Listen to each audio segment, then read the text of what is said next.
Can a single question from a child melt the heart of a millionaire CEO? I don't have mama. Can I spend a day with you, ma'am? Begged the little girl to the female CEO millionaire. I don't have mama. Can I spend a day with you, ma'am? The tiny voice cut through the gentle hum of Christmas carols and laughter echoing across the snow-covered park. Kathy Bennett blinked, startled out of her thoughts, and looked down. A little girl, no older than 3, stood in front of her, bundled in a red puffy coat that had clearly seen better days. She clutched a worn teddy bear in one mittened hand, her wide brown eyes glistening with hope. Snowflakes landed softly on her lashes, unmoving, like the breath she was holding. What happens when a stranger's kindness changes everything? Kathy's brows furrowed. She looked around instinctively, unsure what to make of the request, until her gaze landed a few yards away on a man. He stood motionless, watching. His coat was threadbare, his boots dusted in snow, but his posture wasn't desperate. It was protective, calm, waiting. Their eyes met. His were warm, the kind that carried quiet strength. There was weariness in them, yes, but also an undeniable tenderness as he watched the girl standing at Kathy's feet.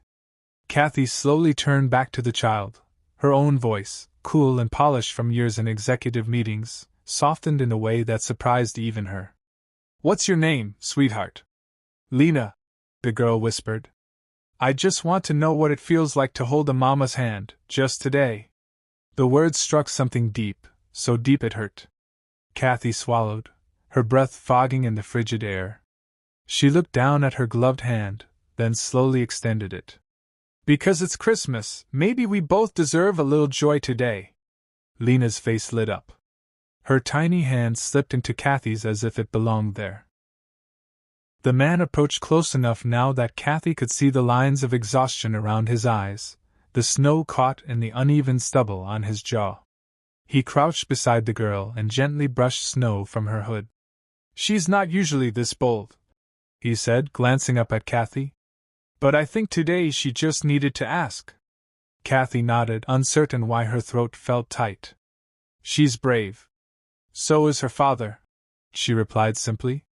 There was no bitterness in his tone, only truth. No explanation followed, no apology for her sudden presence in their world, just quiet gratitude that she had not turned away. The park around them buzzed with life. Children darted past in puffy jackets. Parents laughed as they pulled sleds across icy paths. A brass band played Silent Night near the entrance, where twinkling lights wrapped around towering pine trees. Everywhere the world looked wrapped in warmth, except for Kathy. Until now. She was dressed impeccably as always, a luxurious cream coat draped over her shoulders, heels swapped only recently for snow boots. Her hair, golden and flawless, framed a face that had graced magazine covers and Forbes profiles. But beneath it all, she felt like glass, crisp, clear, and always a second away from shattering. In her handbag, buried beneath a silk scarf and her leather planner, sat a Christmas card from her executive board. It said, "Thank you for leading us through another record-breaking year." That was all. No handwriting, no personal note, just another sterile symbol of success. And here, in the middle of a small-town park, a little girl had just offered her more human connection than she had felt in a decade. "Would you two like to walk with me a bit?" Kathy asked carefully. Lena beamed, nodding rapidly. The man, Charles, paused, searching her eyes. Then, with the smallest of smiles, he said, "She'd like that very much." And so they walked. A trio that made no sense in the eyes of the world. A millionaire CEO, a man who smelled faintly of sawdust and cold wind, and a girl with holes in her mittens and more heart than the sky had stars. But to them, in that moment, it felt like something that just might heal them all. The snow crunched softly beneath Kathy's boots as she walked slowly through the park, Lena's tiny hand wrapped in hers. The little girl swung their joined arms with glee, her red coat a bright dot of joy against the white canvas of winter. Charles followed behind at a respectful distance, not too close to intrude, but never too far to stop watching. His eyes stayed on Lena with the steady warmth of a lighthouse in the dark. Kathy glanced back occasionally. Each time, Charles simply nodded, calm and reassuring, as if silently reminding her. She's okay. She's in good hands. They stopped at a wooden cart selling ice cream, the vendor laughing at how cold weather never stopped children from wanting sweets. Kathy bent down. What flavor do you like, sweetheart? Vanilla, Lena said, voice shy. With sprinkles, please. Vanilla it is. Kathy smiled, handing over a crisp bill before turning to Lena again. So, tell me something about you. Lena's cheeks puffed out as she licked her cone. Papa makes toys out of wood. He made me a rocking horse and a dragon. A dragon? Kathy laughed, genuinely surprised. Yep. It doesn't breathe fire, but it guards my bed. Lena giggled. And Papa tells me stories every night, but he's not good at princess stuff. He doesn't know how to do princess hair. Kathy's laughter rose like a bell. Well, maybe I could try someday. I've read a lot of fairy tales. Really? Lena's eyes lit up. Like Cinderella? Cinderella, Rapunzel, even the little Match Girl. Kathy nodded. I love Match Girl. Lena whispered, more solemn now. But she was cold. Kathy paused. She looked down at the child and gently brushed snowflakes from her coat hood. Then let's make today warm, okay? Lena nodded. They walked past market stalls filled with gingerbread and handmade scarves. Kathy bought her a small snow globe, a tiny town that swirled with glitter when shaken. Lena held it to her chest like treasure. Charles watched from the edge of the path, arms folded loosely, his breath forming soft clouds in the winter air. When Lena turned back to look for him, he smiled and gave her a quiet wave. She smiled in return before skipping back to Kathy. And just like that, the invisible thread between all three of them grew tighter. They took a selfie together in front of a large snowman. Kathy crouched to Lena's level, cheek to cheek, and for a brief second, she forgot the boardrooms, the charts, the years of silence echoing through a penthouse high above the city. Then came the moment. In the heart of the park stood a giant Christmas tree glowing with thousands of golden lights, each bulb dancing like tiny stars. Kathy knelt beside Lena, helping her reach for a hanging ornament shaped like a bell. Lena hesitated, then leaned in close and whispered, You're warm, like I always imagined Mama would be. The world went quiet. Kathy froze, not from the cold, but from the weight of that single soft truth. Something deep inside her cracked open, a place she had sealed long ago with resignation and grief. She had once dreamed of a child. She had imagined lullabies, messy kitchens, sleepy hugs at bedtime. But life and its cruel twists had told her she was not meant for that. And yet here was this little girl, not hers, not planned, saying words she had longed to hear, from no one in particular, and now from the one heart that seemed to matter most. Kathy wrapped her arms around Lena and held her close. Thank you, she whispered. Thank you for letting me be your mama today. Behind them, Charles approached slowly, sensing the moment but not disturbing it. He sat on the bench beside them, snow gently collecting on his sleeves. Kathy turned, her voice low and full. You've raised a little angel. Charles gave a small smile, eyes on Lena. She raised me first. They sat in silence for a while, sipping hot cocoa from a nearby vendor. The cup warmed Kathy's hands, but it was the presence of the little girl on her lap and the quiet man beside her that warmed something far deeper. For the first time in years, Kathy felt not powerful, not accomplished, but present and real. The bus hissed softly as it pulled into the snowy lane. Kathy stood beside the small bench near the stop, her hands deep in her coat pockets, watching Lena hold Charles's hand tightly. I had fun today, Lena beamed, looking up at her. You're the nicest mom I ever had, even if just for now. Kathy smiled, her heart aching with a strange warmth. She crouched to Lena's level and tucked a loose strand of hair behind her ear. Thank you for letting me be. As Charles prepared to step onto the bus with Lena, Kathy hesitated. Her voice was quieter than usual, uncertain, almost shy. Would it be okay if I saw her again? Charles paused, glancing at Lena, who was already tugging at his sleeve with pleading eyes. His face softened. If it makes her smile, I'll never say no. 3 days later, they found themselves standing in front of a tall townhouse at the edge of the city, modern, glass-framed, far removed from the worn-down apartment Charles and Lena called home. He adjusted his flannel collar awkwardly, shifting his weight as Kathy opened the door. "Come in," she said gently. "You're not guests. You're invited." The inside was pristine, but not cold, soft lighting, wooden floors, a scent of cinnamon, and something warm in the oven. Lena clapped her hands in delight. "It smells like cookies!" Kathy laughed and led her to the kitchen. "That's because we're making some." Charles stood at the threshold, unsure. Everything was too clean, too quiet, too different. But then he saw Lena, her tiny hands inside a mixing bowl, flour dusting her nose, and his shoulders relaxed. Kathy offered him coffee, not espresso or imported blends, just regular coffee in a plain mug. "I hope this is okay." He took it, nodding. "Perfect." Each visit became more natural. Kathy never tried to impress, only to connect. She let Lena decorate cookies, draw on her office whiteboard, and even climb into her lap during meetings over Zoom. And Charles, though still reserved, began to talk more, about carpentry, about books, about the things he loved before his world became solely about diapers and bills. One evening, after Lena had fallen asleep on the couch clutching a teddy bear Kathy had found in the attic, Charles stepped onto the balcony. The city lights blinked in the distance like faraway stars. Kathy joined him, handing him a soft blanket. "She's a beautiful child," she said softly. "She's everything," Charles replied, eyes still on the horizon. They stood in silence for a while. Then Kathy turned, her voice unsure. "She's not your daughter, is she?" Charles didn't answer immediately. He looked down, fingers tightening around the cup in his hands. "No, not by blood." Kathy watched him carefully. He looked back at her, his voice steady but thick with meaning. "But by every heartbeat." That sentence hung in the air between them like something sacred. Kathy didn't speak.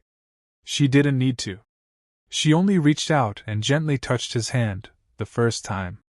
No words, just the quiet acknowledgement of a truth both of them had started to feel. They were not just visitors in each other's lives anymore. Something was changing, something real. Snow had fallen thick that night. It was the kind that muffled every sound, blanketing the world in stillness. Charles had just come home from a late shift fixing a broken porch when he saw it, a small wicker basket sitting quietly at his doorstep. He froze. Inside was a baby, tiny, wrapped in a frayed pink blanket with a bear stitched onto the corner.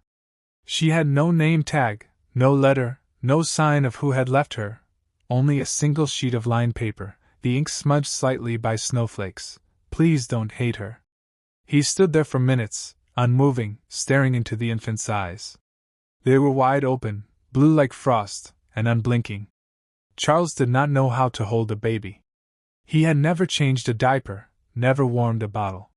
But something about that gaze, calm and haunting, made walking away impossible. He took her in.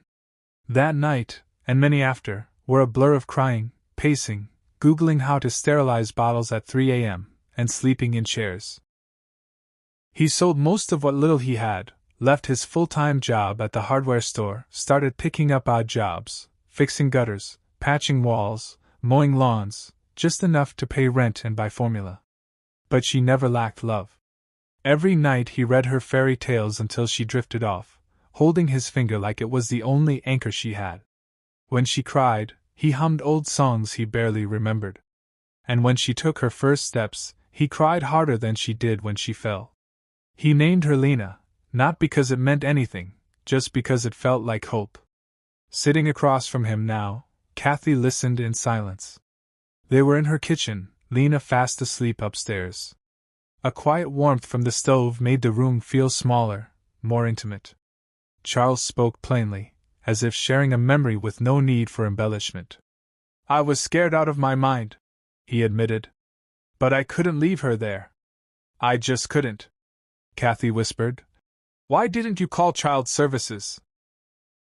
Charles smiled faintly, though his eyes didn't. Because I wasn't her best option, just the only one who didn't walk away. The room went still. Kathy stared at him, her mouth slightly parted, but no words came. Her fingers curled around the edge of her cup. Then, almost involuntarily, she said, "When I was 27, I thought I was going to be a mother." Charles looked up. She continued, her voice low, steady. "I was in love, or I thought I was. He said he wanted a future. Said all the right things." She paused, swallowed. "We heard the heartbeat at 12 weeks. I cried. I had never felt joy like that. But at week 16, I had a complication. Emergency room, cold hands. And later, a doctor with soft eyes told me it might be difficult, almost impossible," he said, "to carry again." Charles said nothing. He only listened. Kathy kept her gaze on the dark surface of her tea. He left. Said it was too much. Said I should focus on healing. She gave a short, humorless laugh. What he meant was he didn't want the weight of loving someone who couldn't give him a child. There was silence again, not uncomfortable, but deep, like two people finally showing their scars. "I never really cried," Kathy said, finally looking up. "Because Kathy Bennett doesn't cry. Not in boardrooms, not in hospitals, not even in the dark." Charles studied her. Her expression was composed, elegant, but her eyes were breaking open. She added quietly, "It's not that I'm alone. It's that no one ever stays long enough to see the parts of me I tried to hide." And there, in that kitchen, surrounded by snow and the ticking of a distant clock, something shifted. He didn't reach for her hand. Didn't say anything grand. He just looked at her with eyes that didn't pity, didn't question, only understood. And for the first time in a long, long while, Kathy didn't feel like she had to be strong. She simply had to be. The days blurred gently into each other, and something in the Bennett household began to shift, not in grand gestures or spoken promises, but in the smallest of routines. Kathy had started teaching Lena to write. They used a chalkboard in the sunroom where light poured in every afternoon, and Lena's giggles echoed off the glass walls. The little girl would hold the chalk with fierce concentration, tongue poking out slightly as she scrawled big, clumsy letters. M.Y. She read aloud one day, her voice soft with wonder. "Mama." Lena grinned. "That's you?" Kathy blinked, taken off guard. Then she smiled, though it trembled slightly. "Yes, I guess it is." Down the hall, Charles had heard the exchange. He did not interrupt. He simply leaned against the doorframe, arms crossed, a quiet storm of emotions passing through his gaze. Later that evening, while washing dishes, Charles watched as Lena climbed onto Kathy's lap and asked for a bedtime story. It was a routine that used to belong solely to him. He dried his hands slowly, heart heavier than he liked to admit. Kathy was careful. She never overstepped. She always glanced toward Charles, seeking unspoken permission before holding Lena's hand too long or kissing her forehead. But feelings did not ask for permission. She had fallen into a rhythm with Lena, and without meaning to, she had fallen into a rhythm with Charles, too. He was nothing like the men from her world, no expensive cufflinks, no corporate arrogance, just a man who could build a swing from nothing, who remembered how Lena liked her oatmeal, who fixed a leaky faucet without making it a performance. And he was kind, quiet, but fiercely kind. Still, Kathy could feel the weight of something unspoken growing heavier between them. It wasn't the end. The breaking point came on a cool Saturday afternoon. Kathy had taken Lena out to the park while Charles stayed behind to finish repairing a shelf in the garage. They had laughed through a puppet show, shared ice cream, and picked daisies on a hillside near the duck pond. They were lying on the grass when Lena suddenly turned her head and asked, "Mama Kathy?" Kathy turned, brushing a lock of blonde hair from the child's forehead. "Yes, sweetheart?" Lena's eyes were wide, honest. "If I already have Mama Kathy, then do I still need Daddy?" Time stopped. Kathy froze, every muscle locking into place. Her breath caught. Her heart thudded too loud in her chest. She opened her mouth, closed it. Finally, she managed, You will always need your daddy, Lena. He's your home. Lena nodded, satisfied, and returned to plucking petals from a flower. But Kathy could not shake the question. That night, she did not come in for dinner.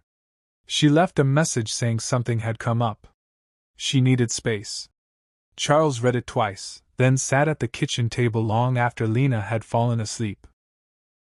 Kathy sat alone in her car, parked just a block from her apartment, hands gripping the steering wheel, eyes fixed on nothing. She had thought the hardest part of letting someone in would be fear, but it was not. It was guilt. What if the love she was beginning to feel for Lena was a thief in disguise? What if every smile, every bedtime kiss, was slowly stealing something from Charles, something she had no right to take? And what if her feelings for Charles were not as one-sided as she had tried to believe? That thought scared her more than any boardroom failure ever had. She whispered into the silence, "I didn't mean to take her from you." But the silence did not answer. It only asked one thing: what will you do with this love now that it's real? And for the first time in years, Kathy Bennett did not have an answer. Kathy had disappeared, not in a dramatic storming out sort of way. She simply stopped calling, stopped texting, no more visits, no more shared dinners or chalkboard lessons, just silence. Charles noticed it immediately. He did not ask questions. He did not speak of it to Lena, who asked every day, "Is Mama Kathy coming over?" He would just smile gently, brush her hair back, and say, "Maybe tomorrow." But the tomorrows stretched on, and so Charles poured himself into being everything Lena needed. He cooked her favorite soups, read her 3 stories instead of 1, carved her a new toy bunny from soft pinewood. He smiled wider, laughed louder. But at night, when she was asleep, he would sit alone at the kitchen table, hands folded tight, and wonder what he did wrong. Then came the storm. It started with a cough, just a light tickle in Lena's chest. By bedtime, her forehead burned with fever. Charles stayed up with her all night, holding her little body against his chest, whispering lullabies, even as panic settled deep in his bones. By morning, her fever had worsened. Her lips were dry, her skin clammy. Outside, the snow fell hard, thick, and blinding. He bundled her up, wrapped her in every warm piece of clothing they owned, and carried her on foot through the icy wind to the nearest urgent care center. Inside, the waiting room was empty. A nurse took one look at Lena and rushed them in. But after a dose of medication and hours of waiting, her fever barely budged. Charles sat beside the hospital bed, his hands shaking. Lena whimpered in her sleep, her small face flushed and restless. His phone was in his hand before he even realized it. He hesitated, then pressed her name. It only rang once. 20 minutes later, Kathy pushed open the hospital door, her coat still dusted with snow. She did not speak. She simply walked straight to Lena's bedside and knelt. Charles looked up at her. He had not seen her in weeks. And still, there she was. "Her fever won't go down," he said, voice barely audible. "I know," Kathy replied. She took Lena's tiny hand into her own and pressed the cool cloth to the girl's forehead. "It's going to be okay, sweetheart. Mama's here." Charles turned away for a moment, his chest tight. For the next few hours, they stayed there together. Kathy refused to leave Lena's side. She hummed lullabies. She whispered comfort. And when Lena finally calmed, drifting into a deeper, quieter sleep, her small body curled into Kathy's lap like it belonged there. Charles stood a few steps away, watching them. He had never seen Lena look so peaceful, not since the day she was left on his doorstep. He stepped closer slowly, then sat beside them. Lena's head rested against Kathy's shoulder. Kathy glanced up at him, and in that moment, the exhaustion in both their eyes faded. "I was afraid she'd love you more," Charles said quietly, his voice rough. Kathy stared at him, her own breath catching. "But now," he continued, "I know. Maybe she needs us both." Kathy reached for his hand. She did not need words. Her fingers said everything as they curled tightly around his. That night, in the soft hum of the hospital's quiet corridors, Something healed between them, not everything, not yet, but enough. And for the first time in weeks, neither of them felt alone. 1 year later, snow blanketed the small hilltop cottage in soft, glistening white. The air was crisp, the trees whispered in silence, and the chimney puffed a steady trail of smoke into the winter sky. It was nothing like Kathy's former life in the glass penthouse towering above the city, a world of cold steel, gleaming surfaces, and polished solitude. That life had been defined by power, precision, and deadlines. But this home, this little cabin of pine and warmth, was built on quiet joys. Its wooden beams held laughter in their grain. Its walls echoed bedtime stories, not boardroom commands. Windows fogged from simmering soup. The scent of cinnamon lingered in every room, and shelves overflowed with Lena's drawings and handmade wooden toys. Inside, Kathy hummed softly as she stirred a bubbling pot of stew. Her golden hair, once always perfectly coiffed, was now tied in a messy bun with flour on her cheek and warmth in her eyes. Charles stood beside her at the kitchen counter, carefully carving the final details into a miniature rocking horse. It was for a little boy at the shelter, their newest initiative through the nonprofit they founded together. Their hands moved in quiet rhythm, the kind shared by people who no longer needed words to understand each other. Their movements were simple, but their hearts beat with the same quiet certainty. Lena, now 4 and bursting with imagination, dashed into the kitchen with glitter in her curls and paint on her cheeks, waving a crayon drawing in the air like it was a treasure map. "Mama, Papa, look what I made!" she squealed. "It's our house with stars on the roof. That means it's magic." Kathy knelt, catching her breath from laughter, and pulled Lena close. "It's beautiful, sweetheart. And you know what? I think you're right. It is magic." Charles leaned in, brushing a speck of glitter off Lena's nose with a chuckle. "Definitely our best Christmas yet." They had called their foundation One More Day, a name born from a time when one day of kindness had rewritten the future for 3 strangers. Now it served dozens of single parents and children, giving them meals, toys, shelter, and most of all, hope, because both Kathy and Charles knew how far one small act could reach when given with love. Later that evening, after a simple dinner and stories by the crackling fireplace, Kathy stepped outside to feel the snow on her skin. The night was still. Snowflakes drifted down like blessings. Behind her, the soft amber lights of the cottage cast a golden hue across the snow-covered ground. She inhaled the cold air, crisp with pine, and felt peace in her bones. Charles came out a moment later, wrapping a wool scarf around her shoulders with a quiet gentleness. "Still adjusting to country life?" he asked, his voice low, amused. Kathy smiled, her eyes fixed on the starlit sky. "I've burned 5 loaves of bread, ruined a birdhouse, and managed to get glue stuck in my eyelashes, but I've never been happier." He smiled, then reached into the pocket of his coat. "I have something for you." She turned toward him, curious, then froze. He held out a small wooden box. It was handcrafted, smooth, and bore the faint scent of cherrywood. Inside, resting in dark velvet, was a ring carved from the same wood, no diamond, no gold, just a circle of care, shaped by his hands and his heart. Kathy's breath caught. Her eyes lifted to meet his, steady, kind, and full of quiet hope. Charles knelt on one knee in the snow. The cold did not matter. The moment was warm. "You're not the miracle I asked for," he said softly. "You're the miracle I didn't know I needed." His voice was roughened by emotion, his words simple but true. "Will you be my wife?" Kathy dropped to her knees too, the snow soaking through her jeans. She wrapped her arms around his neck, laughing through tears. "Yes," she whispered, her voice shaking with joy. "Let's build this life. Not perfect, but ours." Inside the house, Lena peeked through the frosted window, her eyes wide with wonder. When she saw them in the snow, she squealed. "Mama said yes!"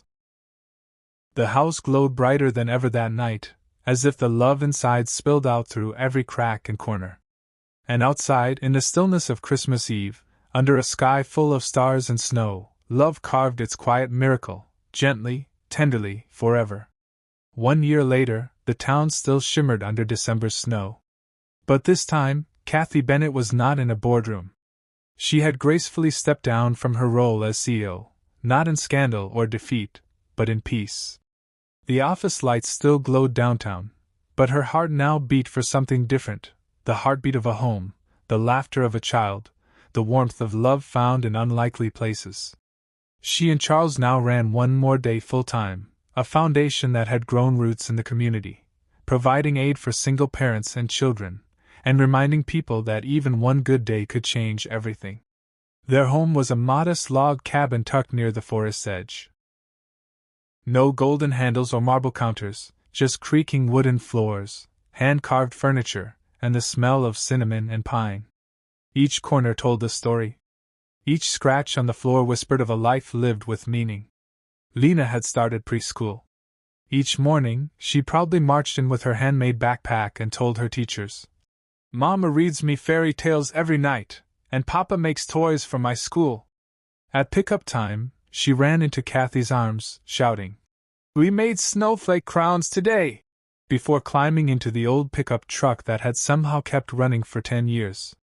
There were no fancy vacations or private jets, but there were picnics in the woods, marshmallows over bonfires, and snow angels made while giggling until their cheeks hurt. There were quiet nights reading under blankets and noisy mornings with pancakes that never quite looked like circles. And then came the anniversary, Christmas Eve.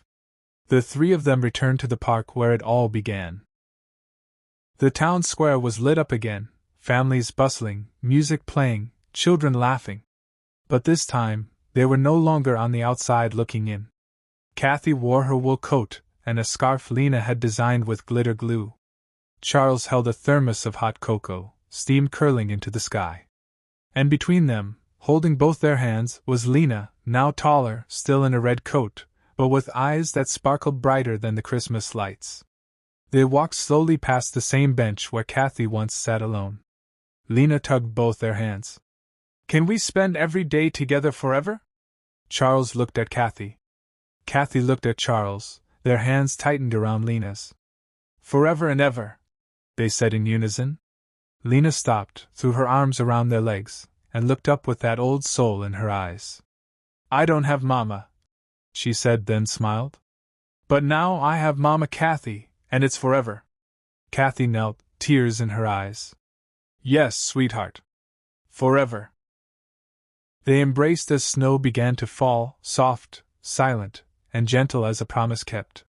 And in the quiet of the evening, with lights twinkling and music drifting in the distance, the family stood whole, complete, not by blood, not by plan, but by choice. If this story touched your heart the way it touched ours, we invite you to keep the warmth alive. Every soul has a story, and every story has the power to heal, inspire, and bring light to someone's darkest hour. Subscribe to Soul Stirring Stories for more heartfelt tales that remind us of the strength in kindness, the magic in ordinary moments, and the love that finds us when we least expect it. Hit the like button if Lena's wish made you tear up, and share this story with someone who still believes in second chances, found families, and Christmas miracles. I'm Uzi Saburo, BSW5 name CW1EOME Blue. Because sometimes one simple question can change a lifetime. Thank you for watching. We'll see you in the next story.